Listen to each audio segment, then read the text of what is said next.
est-ce que si le professeur Maurice Kamto est élu président de la République en 2025, est-ce que ça va bien passer du côté de ceux-là qui ne le veulent pas au pouvoir?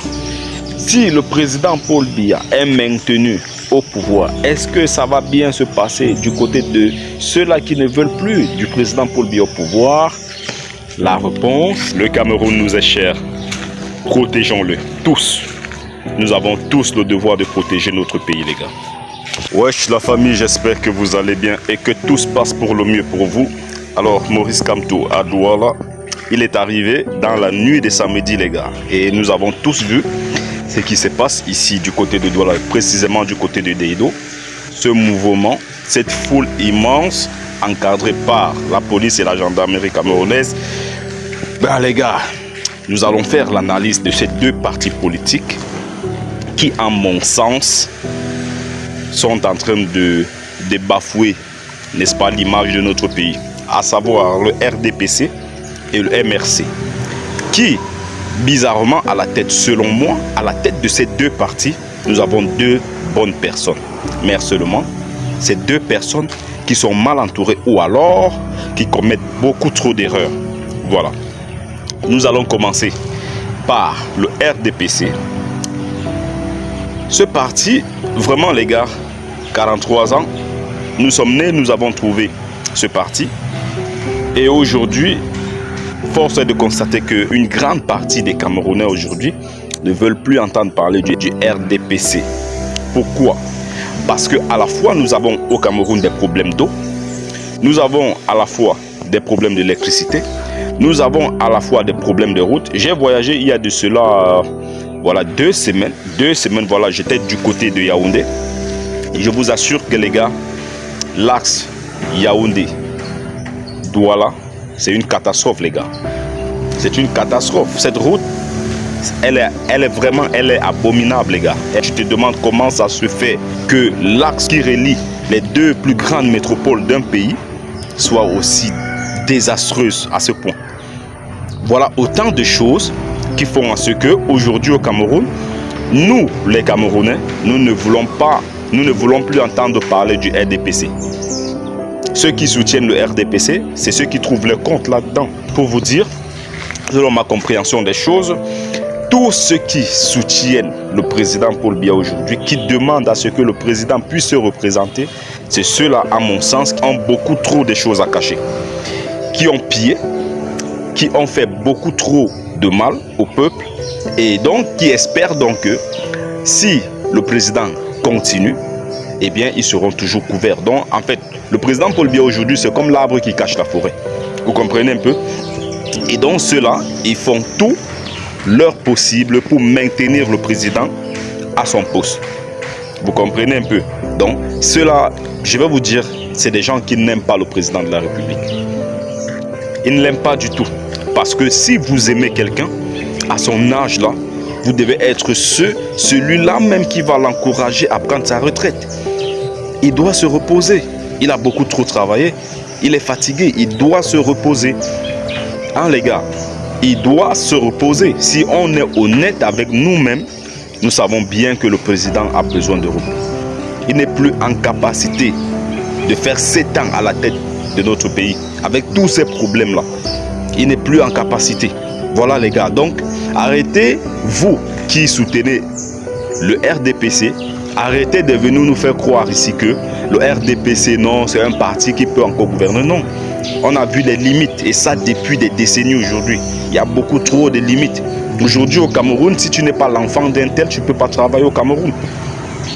C'est une réalité, c'est une certitude. Je connais des cancres, moi personnellement, je connais des cancres qui sont dans des postes clés, voilà, dans nos différentes sociétés au Cameroun, dans nos entreprises et tout et partout, parce que leurs parents sont là, son père ou sa mère est là devant. Et lui-même, il est là, on force seulement à ce qu'il occupe un tel poste. Il n'y a pas de mérite dans notre pays, les gars. Il n'y a pas de mérite. Et comment est-ce que vous voulez nous faire croire que le RDPC doit continuer de gouverner notre pays? Voilà là, les gars, c'est pas possible. À ce niveau-là, nous voulons dire que le professeur Maurice Kamto, c'est la seule personne, voilà, c'est c'est le seul être aujourd'hui au Cameroun capable de combattre le régime et de proposer quelque chose à ce que, voilà, que le peuple soit libéré de ce truc-là. Mais maintenant, en faisant donc cette transition, en disant que Maurice Kamto c'est le seul, je vais également dire, comme je l'ai dit avec le président Paul Biya, c'est une bonne personne mais mal entourée. Le président Maurice Kamto également, lui également, c'est quelqu'un qui veut changer les choses. Déjà, moi, du fait, la seule promesse qu'il a faite lors de son passage sur le plateau de Valérie Ndongo qui m'a vraiment fait plaisir, c'est le fait qu'il veut abolir, n'est-ce pas, cette histoire-là de mandat infini pour un président de la République. Voilà, il veut faire juste que le mandat soit renouvelable une seule fois. Voilà la seule promesse, voilà quelque chose qui me fait dire que, voilà, il faut, et en espérant qu'il tienne sa promesse. Voilà, parce que c'est à partir de là, il refait les textes au Cameroun à propos des élections. Voilà, à partir de là, je vous jure les gars, il y aura un gros changement dans notre pays. Il y aura un changement dans notre pays. Voilà, tu sais que si tu n'as pas fait un bon mandat, voilà, le second mandat, tu ne pourras pas. On ne pourra pas t'élire. Voilà, les Camerounais seront libres en ce moment-là de choisir leurs différents dirigeants. Voilà. Mais maintenant, de son côté, il est mal entouré. Moi, personnellement, j'ai un problème avec l'un de ses militants, un très proche à lui, qu'on appelle Valsero. Lui, nous connaissons, nous voyons la lutte qu'il mène. Voilà. Et ça, c'est depuis des années avec ces fameuses chansons-là, Lettre au président et tout. Voilà, les gars, nous connaissons la lutte de Valsero. Mais le problème que j'ai avec lui, c'est un problème de communication. Lorsqu'il est tout le temps en train de tirer sur une tribu, au lieu de tirer sur des individus, pour moi, j'appelle ça du tribalisme. Alors que lui-même, il vient de ces tribus, on ne tire pas sur toute une tribu parce que tu veux condamner certaines personnes. On ne tire pas sur une tribu. Non, pour moi, c'est une grave erreur qu'il est en train de commettre. Parce que dans cette tribu, il y a également des gens, ils sont nombreux, voilà, qui soutiennent le professeur Maurice Kamto, qui sont derrière lui, ils sont nombreux dans cette tribu-là que tu tires. Et je ne pense pas que ça fasse plaisir à ces personnes-là, le fait de parler, de tirer sur sa tribu, parce que voilà, tu veux condamner quelqu'un ou alors un certain, je ne sais pas qui. Voilà. Lorsque tu parles aujourd'hui du professeur Abba Oyono, pourquoi est-ce qu'il ne fait pas référence à sa tribu? Non, parce qu'il est de son côté. Si le professeur Abba Oyono était dans le camp inverse, voilà, il allait dire que non, voilà, c'est parce que voilà, c'est un bêtise, c'est un ceci. Donc pour moi, c'est pas correct. Il a vraiment, il passe très très mal ses messages.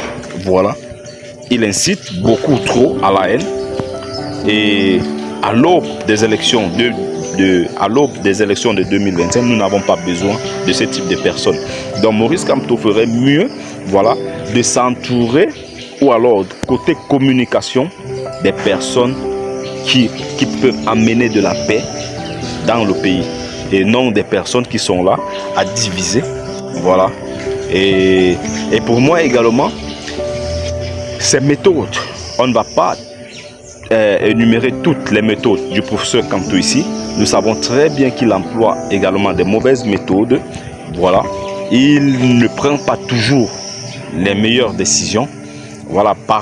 Par exemple, il a tenu des propos en disant voilà, les 50 morts et tout ça. Voilà, s'il faut le changement, il faut même si on doit mourir et tout, voilà, les survivants resteront. Pour moi, c'est des propos qui font peur, hein, les gars. Donc, sachant que nous appelons toujours à l'unité de notre pays. Nous combattons le tribalisme. Nous voulons que les choses se passent dans les nords. Mais d'un autre côté, je peux comprendre, mais il n'a pas à tenir ce genre de langage-là. Voilà. Je peux comprendre que voilà, peut-être pour lui, c'est la seule solution, c'est la seule méthode, parce que voilà, peut-être le code électoral est verrouillé et tout. Voilà, peut-être pour lui, c'est la seule solution. Mais les gars, voilà pourquoi je vous dis, est-ce que si le professeur Maurice Kamto est élu président de la République en 2025, si jamais il sera bien sûr candidat, s'il est élu président, est-ce que ça va bien passer du côté de ceux-là qui ne le veulent pas au pouvoir? Si le président Paul Biya est maintenu au pouvoir, est-ce que ça va bien se passer du côté de ceux-là qui ne veulent plus du président Paul Biya au pouvoir? La réponse, nous ne l'avons pas encore, mais nous pouvons imaginer ce que ça peut créer, l'un ou l'autre. Ces deux, voilà pourquoi j'en viens à la conclusion que ces deux personnalités, pour moi, j'ai bien peur que pour moi, ce ne soient pas des personnes qui ont la solution pour notre pays, pour l'unité de notre pays. Pour moi, voilà pourquoi je reste persuadé, moi, aujourd'hui, en tant que Camerounais, neutre dans cette affaire, neutre dans cette guerre qui oppose le MRC au RDPC, je continue de penser que seul un candidat anglophone, un candidat du nord-ouest ou du sud-ouest est capable de faire cette transition. Est capable de faire cette transition et être accepté de tous les Camerounais. Ça, j'en suis persuadé, les gars.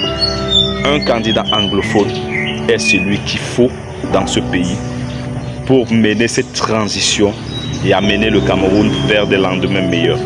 Voilà les gars, voilà ça, c'était ma pensée, voilà tout ce que j'avais à dire ici. Dites-moi ce que vous avez pensé dans l'espace commentaire, dans le respect bien sûr. Prenez tous soin de vous et la paix sur vous. Le Cameroun nous est cher, protégeons-le.